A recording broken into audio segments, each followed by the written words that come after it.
Vâng, xin chào tất cả các bạn. Chào mừng các bạn đã trở lại với channel của mình. Thì hôm nay mình sẽ review một cái map trong chắc là map này các bạn cũng quen thuộc mà. Cái này chính là cái map của Italy mà. Mày đấy. Rồi, hôm nay mình sẽ review cho các bạn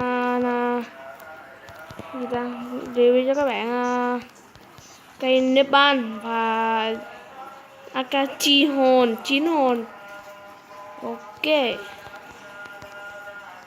zoom hả mày? Zoom hả mày? Qua đây mày.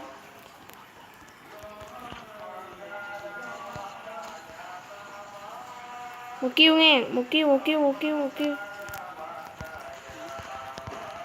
Ok, cảm ơn mẹ nói lại giúp mình. Trời, không mô tô.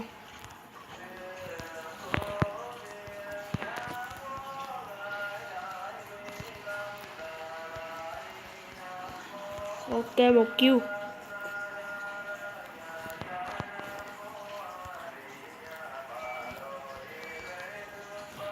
Cô kia rồi. Đây rồi. Cô ơi, làm gì vậy? Lên đây ơi. Cô em ơi, ở đâu vậy? À, bot. Bot anh em ơi, trời ơi.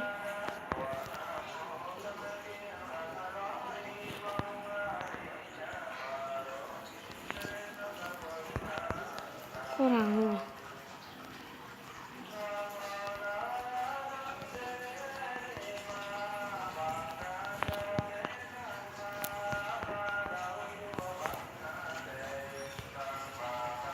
Ngu mày qua đây thằng mày á mày, chết đi. Một cận chiến. Ok, và mình đã thành hero.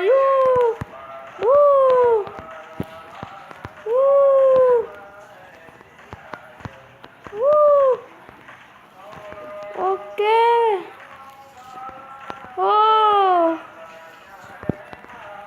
Hay quá. Chết mình rồi, nó rất rồi. Đó, chạy thôi, có gì đâu. Boss chết luôn. Mày chết đi. Pentakill. Ok.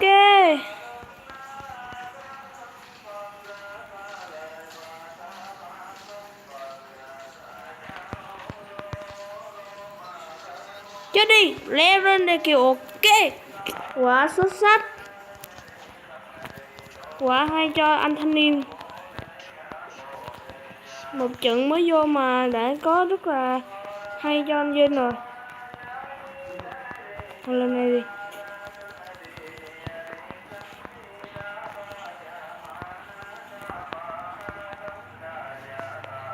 Thanh niên.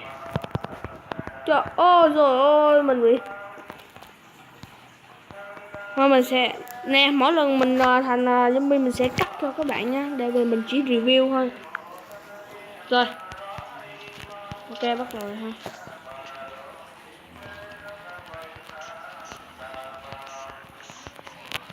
Hồi nãy vải chuối học các con zombie đó nè. Chú quỷ như mới đau. Yes. Làm gì đây?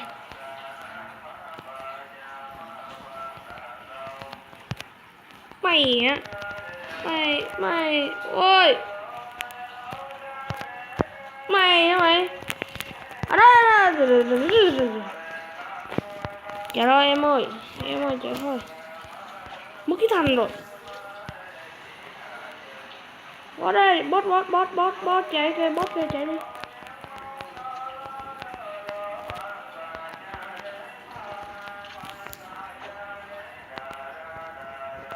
What the hell?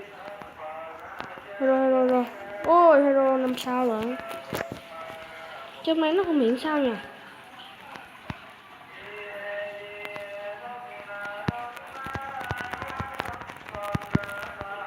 Giết nó, giết nó. Anh em đâu, giết nó.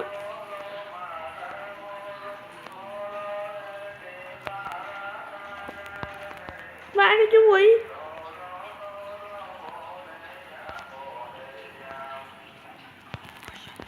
Ok, hay lắm. Mình sẽ lên trên đây tiếp.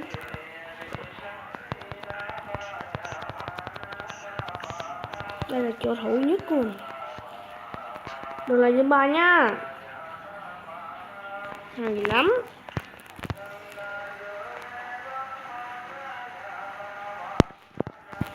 Rồi, mày chạy đâu?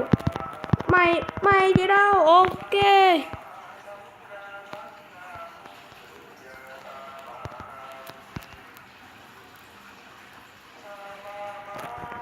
Chạy thôi.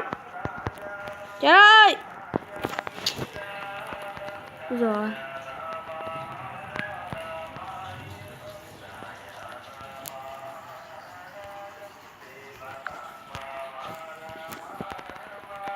Tiếp tục.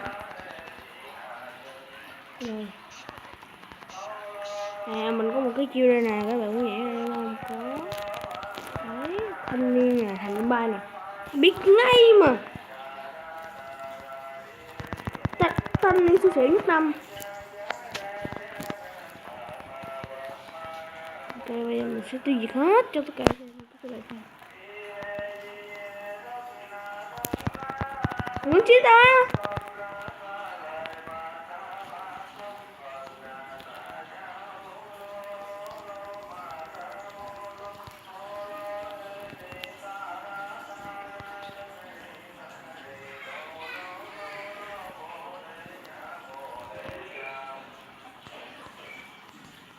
Đạn ở đâu rồi?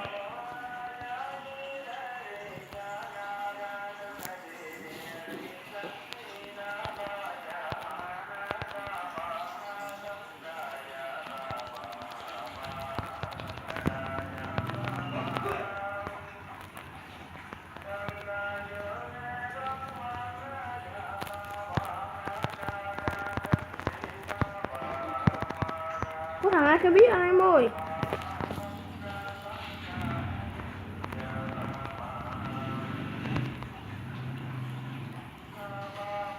Tao Bonnie. Ô rồi BK.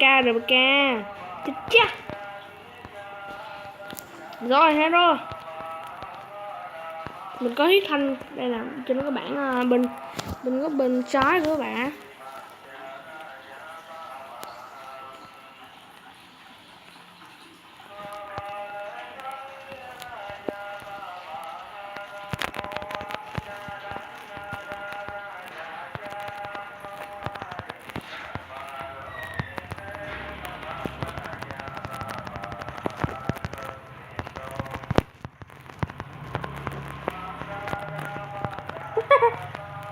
Thanh đi.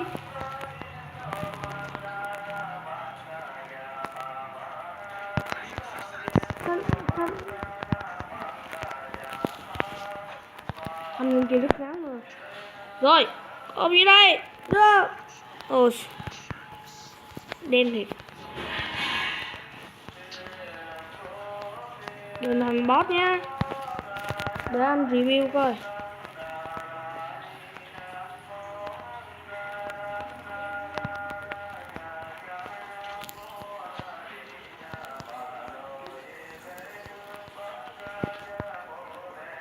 Oh shit. Chết rồi. Sao con boss này lên nhiễm nhanh nè. Nó nhiễm cấu. Ok, và trên trận chiến này 2 trận chiến này nha các bạn. Mobile rất là khó con chiến nên các bạn thông cảm. Và giống như chưa kết bình thường nhưng mà cũng một được top kìa.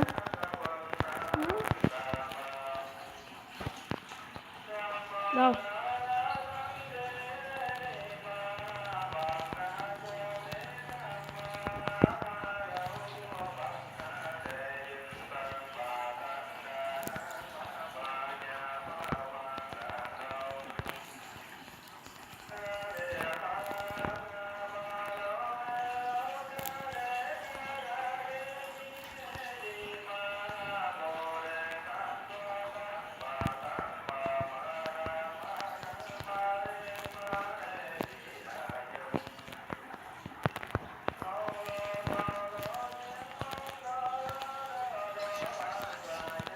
Ok. Và cái video của mình đến đây là hết rồi. Xin gặp lại các bạn những video lần sau nhé. Ok, và các bạn hãy like, share trên channel mình thật là nhiều và ủng hộ cho mình channel được nhiều subscribe lên.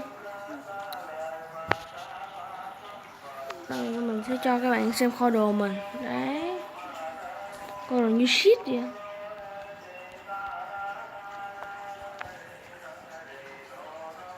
Ok, quay. Ok. Sao mình làm nhớ xoắn, mình quay cái gì cũng được vũ khí con chiến.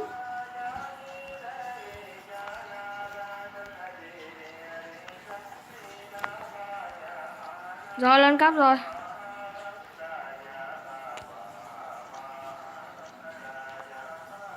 Có đồ thêm một cái súng nữa, nhận được một cái súng nữa.